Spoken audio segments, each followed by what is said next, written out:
Good, you're back. I'm Neom, and today's episode is about assassinations by poison.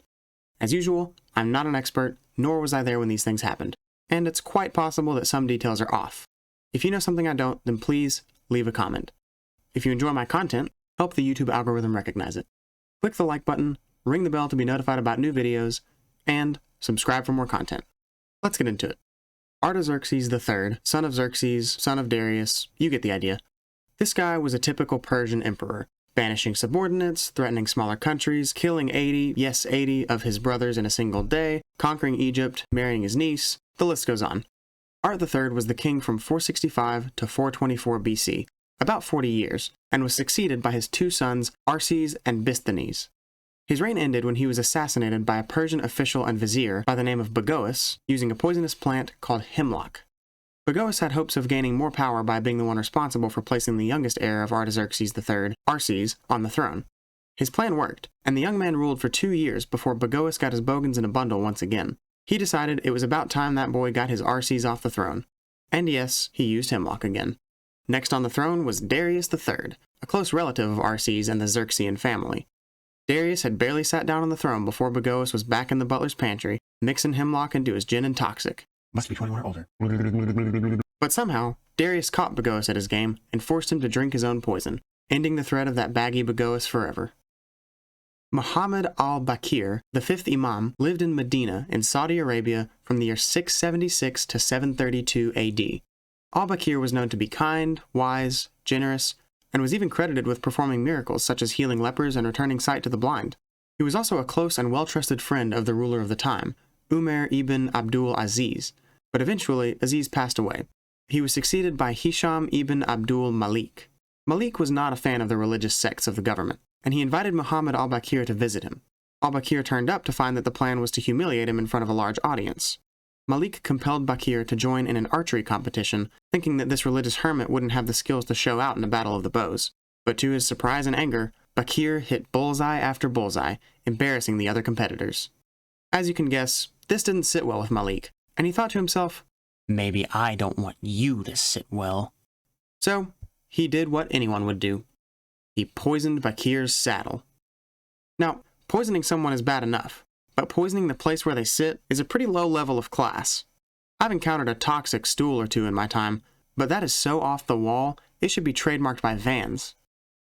Blanche of Bourbon was the wife of Peter of Castile, also known as Peter the Just.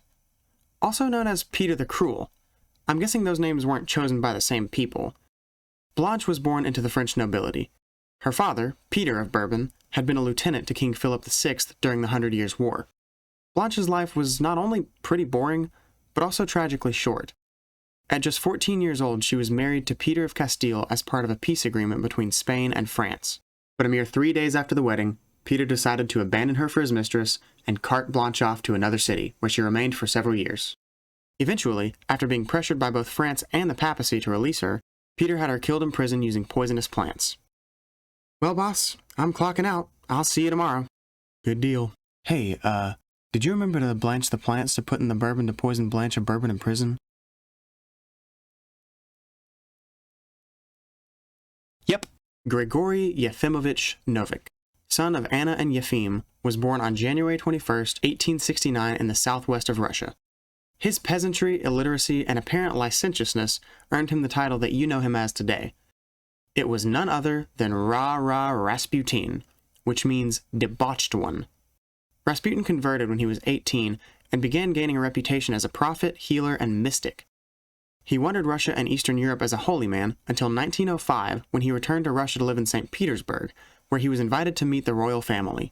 By 1908, his reputation was such that he was asked to visit the heir of the Tsar, Nicholas.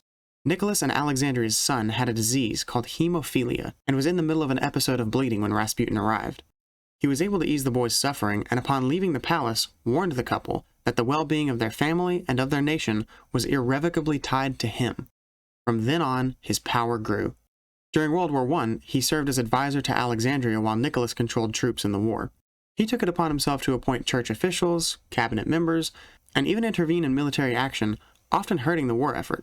In short, he was an illiterate, inexperienced, power-crazed troublemaker, and it was their fear of him that kept Alexandria and Nicholas from taking action against him. As the ancient Russian parable puts it, there ain't no refutin' that good old Rasputin. But other important people weren't so afraid. Rasputin was invited to dinner at the residence of Nicholas's niece and nephew, where he was served cakes and wine containing cyanide poison. When he failed to die, he was given a beating. He was able to flee the fight, but not before being shot.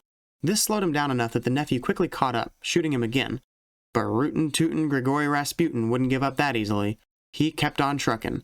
He made it all the way to a nearby river, where he fell in, and finally, from exhaustion, loss of blood, and poison in his veins, he drowned on December 30th, 1916.